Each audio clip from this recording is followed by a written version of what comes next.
ಆಚಿ chilli powder ಸಖತ್ ಖಾರ ಬಣ್ಣ ಮತ್ತು ರುಚಿ ಆಚಿ ಚಿಲ್ಲಿ ಪೌಡರ್. ಓಕೆ, ನಮ್ಮ ಜೊತೆಗೆ ಈಗ ಕೃಷಿ ಸಚಿವರಾಗಿರುವಂತಹ ಚಲುವರಾಯಸ್ವಾಮಿ ಅವರು ನಮ್ಮ ಜೊತೆಗಿದ್ದಾರೆ. ಸರ್ ನಮಸ್ಕಾರ. ನಮಸ್ತೆ ಸರ್. ಅರುಣ್ ಬಡಿಗೇರ್ ಮಾತಾಡ್ತಾ ಇದ್ದೀನಿ. ಹೇಳಿ ಇದು ನಿಮ್ ಗಮನಕ್ಕೆ ಬಂದಿರ್ಲಿಲ್ವಾ?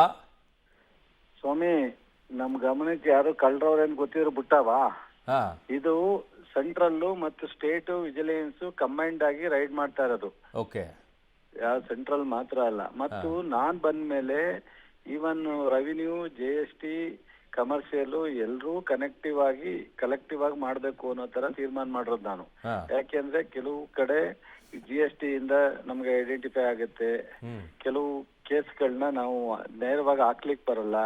ಈ ತರದೆಲ್ಲ ಇರೋದ್ರಿಂದ ಕೋಆರ್ಡಿನೇಷನ್ ಇರಬೇಕು ಅಂತ ಈಗ ಇದನ್ನ ರೈಡ್ ಮಾಡಿರೋದು ಸ್ಟೇಟ್ ನಮ್ಮವರು ಇದ್ದಾರೆ, ಅವರು ಇದ್ದಾರೆ, ಇಬ್ರು ಜಾಯಿಂಟ್ ಆಗಿ ರೈಡ್ ಮಾಡಿರೋದು. ಸೊ ಇದೇನು ಇಡೀ ದೇಶದಲ್ಲಿ ಈ ತರದ್ದು ನಡೀತಿರ್ತವೆ. ನಾವು ಎಷ್ಟು ಕಂಟ್ರೋಲ್ ಮಾಡ್ಲಿಕ್ಕೆ ಸಾಧ್ಯ ಅಷ್ಟೆಲ್ಲ ಮಾಡಿದೀವಿ. ಎಫೆಕ್ಟಿವ್ ಆಗಿ ಯಾರು ಮಾಡ್ತಾರೆ ಅನ್ನೋದು ಮುಖ್ಯ. ಅಷ್ಟೇ ಬಿಟ್ರೆ ಕಳ್ಳತನನೇ ಆಗದಲೆ, ಕೊಲೆನೇ ಆಗದಲೆ, ಆಕ್ಸಿಡೆಂಟೇ ಆಗದಲೆ ದೇಶದಲ್ಲಿ ನಾವು ಆ ತರದ ರಾಮರಾಜ್ಯ ನೋಡ್ಲಿಕ್ಕೆ ಗೊತ್ತಿಲ್ಲ ಯಾರ ಕೈಲಾಗುತ್ತೋ. ನಾವಂತೂ ನಮ್ಮ ಕಾಲದಲ್ಲಿ ಜನಪರವಾಗಿ ಜನರನ್ನ ದುರುಪಯೋಗ ಮಾಡ್ಕೊಳ್ಳುವಂಥದ್ದು ಬಿಡ್ಲಿಕ್ಕೆ ತಯಾರಿಲ್ಲ, ಮಾಡ್ತಾ ಇದೀವಿ. ಮಾಧ್ಯಮದಲ್ಲಿ ತಪ್ಪಾಗಿ ಕವರೇಜ್ ಆಗ್ತಾ ಇದೆ ಅಂತ ನನಗೆ ಗೊತ್ತಾಯ್ತು. ನಾವು ರಾಷ್ಟ್ರಪತಿ ಅವರ ರಿಸೀವ್ ನಲ್ಲಿ ಇದ್ದೀನಿ, ಹಂಗಾಗಿ ನಾನೇನು ರಿಯಾಕ್ಟ್ ಮಾಡಕ್ ಆಗಿಲ್ಲ ಯಾರಿಗೂನುವೆ. ನಿಮ್ ಫೋನ್ ಬಂದಿದ್ದು ಮಾಡಿದೀನಿ, ಜಾಯಿಂಟ್ ಆಗಿ ಮಾಡ್ತಾ ಇದೀವಿ. ಸೊ ಇನ್ನು ಸರ್ಚ್ ನಡೀತಾ ಇದೆ, ಎಷ್ಟಿದೆ ಏನಿದೆ ಮಾಹಿತಿ ಮಾಡ್ಕೊಡ್ತೀನಿ. ಬಟ್ ಸಾರಿ ಟು ಹಿಯರ್, ನೀವು ಆ ತರ ಮಾತನಾಡಿದ್ದಂಗೆ ಬೇಸರ ಆಯ್ತು. ಏನು ಅಂತಂದ್ರೆ ಕೊಲೆ ಇವುಗಳನ್ನೆಲ್ಲ ನಿಲ್ಸಕ್ಕಾಗಲ್ಲ. ಮಂತ್ರಿಗಳೇ ಪ್ಲೀಸ್, ಮಾನ್ಯ ಮಂತ್ರಿಗಳೇ ಕೇಳಿ ಒಂದ್ಸಲ ಅದನ್ನ ನೋಡ್ತೀರಾ ನೀವು? ಕೇಳಿಸ್ಕೊಳ್ಳಿ ಸರ್. ಗಮನಕ್ಕೆ ಬಂದದ್ಗೆನೆ ಸೊ ತಮಿಳ್ನಾಡಿನಲ್ಲೆಲ್ಲೋ ಮಾರ್ತಿದ್ದನ್ನ ಹಿಡಿದು ಸೊ ನಮ್ಮರು ಅವರು ಜೊತೆ ಜಾಯಿಂಟ್ ಆಗಿ ರೈಡ್ ಮಾಡಿರೋದು. ಬಡಿಗೆ ನನಗೆ ರೆಸ್ಪೆಕ್ಟ್ ಮೀಡಿಯಾ ಮೇಲೆ, ಬಟ್ ನನಗೆ ನಿಮ್ಮ ನಾ ಹೇಳ ಈ ದೇಶದಲ್ಲಿ ಪ್ರಪಂಚದಲ್ಲಿ ಟೆಕ್ನಾಲಜಿ ಎಷ್ಟು ಮೇಲೆ ಆದ್ರೂ ನಡೀತಾ ಇರೋದನ್ನ ಪೂರ್ಣ ಪ್ರಮಾಣದಲ್ಲಿ ನಿಲ್ಸಕ್ಕಾಗಿಲ್ಲ ಅಂದಿದ್ದೆ ವಿನ. ಬಟ್ ಆದ್ರೆ ನಾವು ಎಷ್ಟು ಎಫೆಕ್ಟಿವ್ ಆಗಿ ಆಫ್ಟರ್ ನಾನು ಚಾರ್ಜ್ ಹೋಲ್ಡ್ ಮಾಡಿದ್ಮೇಲೆ ಈ ವಿಚಾರದಲ್ಲಿ ಎಷ್ಟು ಸಾಧ್ಯನೋ ಅಷ್ಟೊಂದು ಮಾಹಿತಿನ ಮೀಡಿಯಾ ಮುಂದೆ ಕೊಡ್ತೀನಿ. ಇವಾಗ ನಾನು ಇಲ್ಲಿ ಹೆಲ್ಪ್ಯಾಡ್ ಅಲ್ಲಿ ಇದ್ದೀನಿ, ಈಗ ಡೀಟೇಲ್ ಕೊಡ್ಲಿಕ್ಕಾಗಲ್ಲ. ನಿಮ್ ಟಿವಿ ಅವರು ಹೇಳೋದಕ್ಕೆ ನಾನು ಡೀಟೇಲ್ ಕೊಡಿ ಅಂತ ಕೇಳ್ತಾ ಇಲ್ಲ ಸರ್. ನಾನು ಕೇಳ್ತಾ ಇರೋದಿಷ್ಟೇ, ಕೇಂದ್ರದಿಂದ ಇಂತಿಷ್ಟು ಜಿಲ್ಲೆಗಳಿಗೆ ರಾಜ್ಯಕ್ಕೆ ಇಷ್ಟು ಬರಬೇಕು ಅನ್ನುವಂಥದ್ದು ಅದೆಲ್ಲ ಡೀಟೇಲ್ ನಾಳೆ ಕೊಡ್ತೀನಿ ಯಜಮಾನ್ರೆ. ನಾನು ಹೇಳ್ತಾ ಇರೋದು ಕೇಳಿ ಪ್ಲೀಸ್. ನಾನು ಕೇಳಿಸ್ಕೊಳ್ಳಿ ಸರ್, ನೀವು ಹೇಳಿದ್ದೆಲ್ಲ ಕೇಳಿಸ್ಕೊಂಡಿದ್ದೀನಿ, ಹೇಳಿದನ್ನೆಲ್ಲ ಕೇಳಿಸ್ಕೊಂಡಿದ್ದೀನಿ. ಒಂದೇ ನಿಮಿಷ ಕೇಳಿಸ್ಕೊಳ್ಳಿ. ಕೇಂದ್ರದಿಂದ ಎಷ್ಟು ಯೂರಿಯಾ ಗೊಬ್ಬರಗಳು ಬರುತ್ತೆ ಅನ್ನುವಂಥದ್ದು ಒಂದು ಲೆಕ್ಕ ಇರುತ್ತೆ. ಅದು ಬರದೇ ಇದ್ದಾಗ ಹಲವು ರಾಜ್ಯಗಳಲ್ಲಿ ಸಮಸ್ಯೆಗಳಾಯಿತು, ರೈತರು ಪ್ರತಿಭಟನೆಗಳನ್ನ ಮಾಡಿದ್ರು. ಶಾರ್ಟೇಜ್ ಯಾಕಾಯ್ತು ಅಂತ ಅವಾಗಿಂದ ಯಾರಾದ್ರೂ ತಲೆ ಕೆಡಿಸ್ಕೊಂಡ್ರ ಅಂತ ನಾನು ಕೇಳ್ತಾ ಇರೋದು. ಒಂದ್ ನಿಮಿಷ ನಾನು ಹೇಳೋದು ಹೇಳ್ಕೊಳ್ಳಿ. ಕೇಂದ್ರದಿಂದ ಎಲ್ಲ ನಮ್ ಕಂಟ್ರೋಲ್ ಕೊಡಲ್ಲ, ಡೈರೆಕ್ಟ್ ಆಗಿ ಏಜೆನ್ಸಿಗೆ ಡೀಲರ್ ಕೊಡ್ತಾರೆ. ಓಕೆ, ಅದೆಲ್ಲ ನಮ್ ಕಂಟ್ರೋಲ್ ಇರಲ್ಲ, ನಮಗ್ ಮಾಹಿತಿ ಇರುತ್ತೆ ಅಷ್ಟೇನೆ. ಟೋಟಲ್ ಓವರ್ ಆಲ್ ನಮ್ ಸ್ಟೇಟ್ಗೆ ಗೌರ್ಮೆಂಟ್ ಇಂದ ನಾವು ತಗೊಳತಕ್ಕಂಥದ್ದು ಬಹಳ ಲಿಮಿಟೆಡ್. ಅದ್ ಬಿಟ್ಟು ಪ್ರೈವೇಟ್ನವ್ರು ತಗೋತಾರಲ್ಲ, ಅವರು ಈ ತರದೆಲ್ಲ ಮಾಡ್ಲಿಕ್ಕೆ ಪ್ರೈವೇಟ್ನವ್ರದ್ದು ಅವಕಾಶ ಇರುತ್ತೆ. ಅದನ್ನ ನಾವು ಮಾಡ್ದಂಗೆ ಎಲ್ಲೆಲ್ಲಿ ವಿಜಿಲೆನ್ಸ್ ಹಾಕಿ ಹಿಡಿಬೇಕು ಅದನ್ನ ಹಿಡಿತಿರ್ತೀವಿ. ಸೊ ಇದು ಬಹುಶಃ ಇಂಟ್ರಾ ಸ್ಟೇಟ್ ಕನೆಕ್ಟಿವ್ ಇರುತ್ತೆ, ಇಂಟರ್ ಸ್ಟೇಟ್. ಇದು ನಮ್ದು ಒಂದೇ ಸ್ಟೇಟ್ ಅಲ್ಲಿ ಇಷ್ಟೊಂದು ಇರ್ಲಿಕ್ಕೆ ಸಾಧ್ಯ ಆಗಲ್ಲ. ತಮಿಳ್ನಾಡಿನ ಮತ್ತು ಇಲ್ಲಿ ಅಥವಾ ಕೇರಳ, ಆಂಧ್ರ ಈ ತರದೆಲ್ಲ ಕನೆಕ್ಟಿವಿಟಿ ಇರೋವಂಥದ್ದು. ಇದನ್ನ ಪೂರ್ತಿ ಕಂಪ್ಲೀಟ್ ರಿಸರ್ಚ್ ಕಂಪ್ಲೀಟ್ ಮುಗಿದ ಮೇಲೆ ಇದು ಎಲ್ಲಿಂದ ಬಂತು, ಯಾರು ಇದನ್ನ ಮಾಡಿರೋದು, ಯಾವ ತರ ಇದ್ರ ಬ್ಯಾಕ್ ಗ್ರೌಂಡ್ ಏನು ಎಲ್ಲವನ್ನು ನಾನು ಮಾಹಿತಿ ಕೊಡ್ತೀನಿ.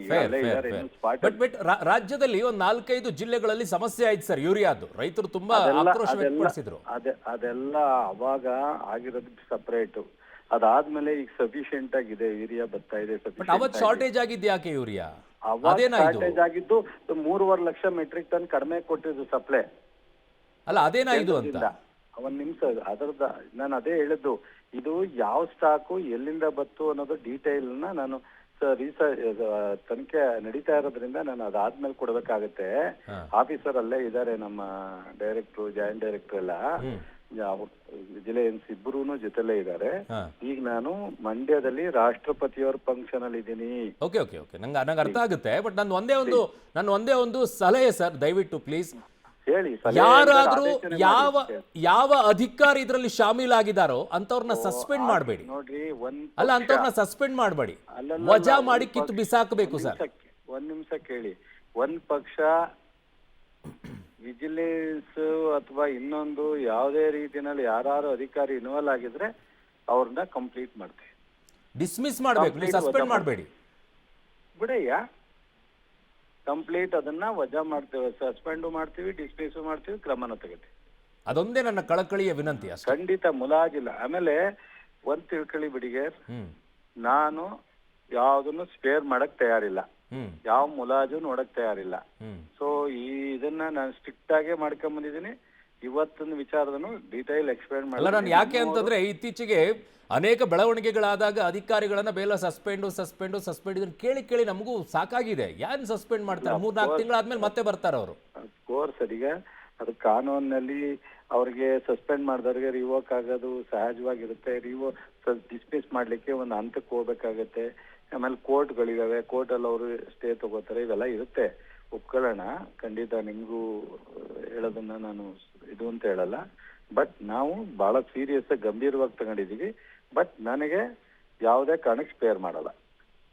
ಎಸ್, ನಾನು ವಿಶ್ವಾಸ ಇಟ್ಕೊಂಡು ನಿಮ್ಮನ್ನ ಕಳಿಸ್ಕೊಡ್ತೇನೆ ಫೋನಲ್ಲಿ ಇವಾಗ. ಧನ್ಯವಾದಗಳು ಚಲುವರಾಯಸ್ವಾಮಿ ಅವರು ಪಬ್ಲಿಟಿ ಜೊತೆಗೆ ಮಾತಾಡಿದ್ದಕ್ಕೆ. ಸೊ ಈ ವಿಚಾರದಲ್ಲಿ ಮಾನ್ಯ ಕೃಷಿ ಮಂತ್ರಿಗಳು ಹೇಳ್ತಾ ಇದ್ದಿದ್ದು, ಇದು ಕೇವಲ ನಮ್ಮ ರಾಜ್ಯದಲ್ಲೇ ಇಷ್ಟೊಂದು ಸಿಗಕ್ಕೆ ಸಾಧ್ಯ ಇಲ್ಲ, ಪಕ್ಕದಲ್ಲಿರುವಂಥ ರಾಜ್ಯಗಳಿಂದಲೂ ಕೂಡ ಇವರು ಕಾಳಸಂತೆಯಲ್ಲಿ ತಂದಂಗೆ ಕಾಣಿಸ್ತಾ ಇದೆ, ಏಜೆನ್ಸಿಗಳಿಗೆ ಕೊಟ್ಟಿರ್ತಾರೆ ಅಂತ ಅವ್ರು ಹೇಳ್ತಾ ಇರೋದು. ಇದು ನೇರವಾಗಿ ನಮಗೆ ಬರೋದಿಲ್ಲ, ಕೇಂದ್ರದಿಂದ ಏಜೆನ್ಸಿಗಳಿಗೆ ಬರುತ್ತೆ ಅಂತಿದ್ದಾರೆ. ಅಧಿಕಾರಿಗಳು ಶಾಮೀಲಾಗಿದ್ರೆ ಕೆಲಸದಿಂದ ವಜಾ, ಇದನ್ನು ಗಂಭೀರವಾಗಿ ಪರಿಗಣಿಸಿದ್ದೇವೆ ಅಂತ ಹೇಳ್ತಾ ಇದ್ದಾರೆ ಚಲುವರಾಯಸ್ವಾಮಿ ಅವರು. ಬಟ್ ಬರೀ ಮಾತಿನಲ್ಲಿರಬಾರದು, ಕಾರ್ಯರೂಪದಲ್ಲೂ ಕೂಡ ಬರಬೇಕು. ಅಧಿಕಾರಿಗಳ ಬಳಿ ಮಾಹಿತಿಯನ್ನ ಪಡ್ಕೊಂಡು ಕಠಿಣ ಕ್ರಮವನ್ನ ತೆಗೆದುಕೊಳ್ತೀವಿ ಅಂತ ಹೇಳಿದ್ದಾರೆ. ಕೃಷಿ ಮಂತ್ರಿ ಚಲುವರಾಯಸ್ವಾಮಿ ಅವರು ಪಬ್ಲಿಕ್ ಜೊತೆಗೆ ಮಾತನಾಡಬೇಕಾದ್ರೆ ಸ್ಪಷ್ಟವಾಗಿ ಹೇಳಿದ್ದಾರೆ. ಮಾತಿಗೆ ತಪ್ಪಲ್ಲ ಅನ್ನುವಂಥ ವಿಶ್ವಾಸದೊಂದಿಗೆ ಅವ್ರಿಗೆ ಕಳಿಸ್ಕೊಟ್ಟಿದ್ದೀನಿ ನಾನು ಫೋನಲ್ಲಿ. ಇಲ್ಲದ್ರೆ ಇನ್ನೊಂದಿಷ್ಟು ಕೇಳ್ತಾ ಇದ್ದೆ. ಅವರು ಆ ವಿಶ್ವಾಸವನ್ನ ಕೊಟ್ಟಿದ್ದಾರೆ. ಯಾರೇ ಶಾಮೀಲಾಗಿದ್ರು ಕೂಡ ಮುಲಾಜಿಲ್ದೇನೆ ಕ್ರಮ ತೆಗೆದುಕೊಳ್ತೀನಿ ಅಂತ ಹೇಳಿ ನಾನು ರಿಕ್ವೆಸ್ಟ್ ಮಾಡಿದ್ದೀನಿ. ಯಾವ ಕಾರಣಕ್ಕೂ ಕೂಡ ಸಸ್ಪೆಂಡ್ ಅಲ್ಲ, ದ್ರೋಹ ಬಗೆಯುವಂಥವ್ರನ್ನ ವಜಾ ಮಾಡಬೇಕು, ಡಿಸ್ಮಿಸ್ ಮಾಡಿ ಹಾಕಿ ಕಳಿಸ್ಬೇಕು, ಅವಾಗ ಬುದ್ಧಿ ಬರುತ್ತೆ. ಇಲ್ಲದೆ ಇದ್ರೆ 3-4 ತಿಂಗಳಿಗೆ ಸಸ್ಪೆಂಡ್ ಆದವರು ಹೋಗ್ತಾರೆ, ಮತ್ತೆ ರಿವೋಕ್ ಮಾಡಿಸ್ಕೊಂಡು ಬರ್ತಾ ಇರ್ತಾರೆ. ರೈತರ ವಿಚಾರದಲ್ಲಿ ಆಟ ಆಡಕ್ಕೆ ಹೋಗ್ಬೇಡಿ. ನಾಳೆ ಒಂದಾದ ನಂತರ ಒಂದು ಹೊಡೆತಗಳು ಬೀಳುತ್ತೆ. ಪಾಪ ಬೆಳೆ ಬೆಳೆಯುವಂಥ ಸಂದರ್ಭದಲ್ಲಿ ಯೂರಿಯಾ ಇಲ್ಲ ಅಂತೇಳಿ ಬಾಯ್ ಬಡ್ಕೊಂಡ್ರು ಹಲವು ಜಿಲ್ಲೆಗಳಲ್ಲಿ. ಆವಾಗ ಅನೇಕ ರೀತಿಯಾದಂಥ ಕಥೆಗಳನ್ನು ಹೇಳೋ ಪರಿಸ್ಥಿತಿ ಆಯಿತು. ಇವತ್ತು ನೋಡಿದರೆ ಯೂರಿಯಾ ಹಿಂಗೆ ಕಾಳಸಂತೆಯಲ್ಲಿ ಬೀಳುತ್ತಾ ಇದೆ.